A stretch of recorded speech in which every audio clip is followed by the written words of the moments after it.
करीब करीब 24 लाख के आसपास माँ बाप जो हैं कर्जे में डूबने वाले हैं इन सर्दियों में। अब आप कहोगे ऐसा क्यों, मैं ऐसे क्यों बोल रहा हूँ?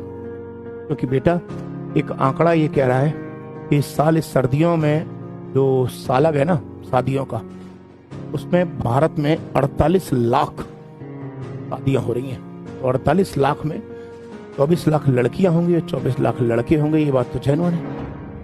अब 24 लाख लड़के तो बर्बाद होने जा ही रहे हैं, वो तो छोड़ दो, मैं उनकी बात नहीं कर रहा।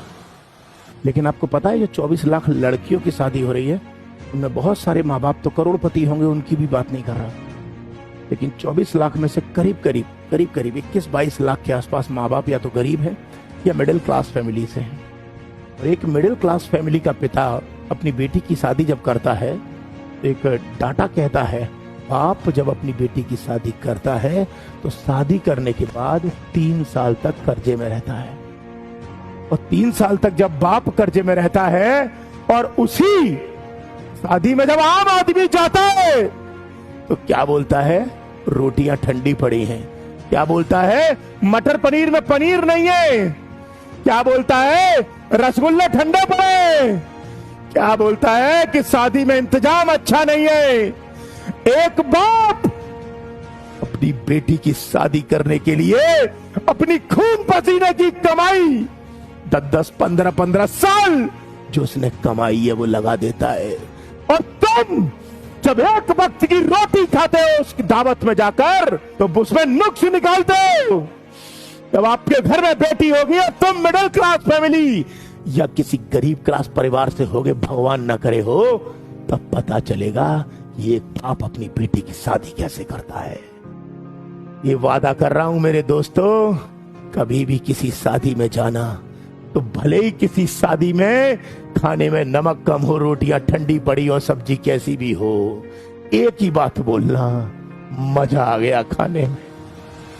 सच बोल रहा हूं, यही बोलना, मजा आ गया खाने में। क्यों? क्योंकि अगर तुमने ये बोला कि रोटियां ठंडी पड़ी है, सब्जी में नमक नहीं है, पनीर अच्छा नहीं है, और अगर ये लड़की के बाप ने सुन लिया ना तो मर जाएगा वो अंदर से। क्योंकि वो यही सोचेगा कि मैं अपनी बेटी की शादी नहीं कर पाया ठीक से।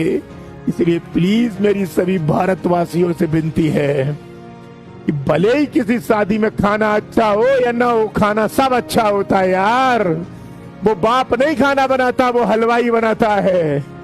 इसलिए खाने का अपमान मत करना, क्योंकि खाने का अपमान करके आप उस बाप के दिल पे छुरियां चलाओगे। इसलिए आप सबसे विनम्र विनती है कि किसी खाने का शादी में तो कम से कम अपमान मत करना। मेरी बात बुरी लगी हो तो माफ कर देना।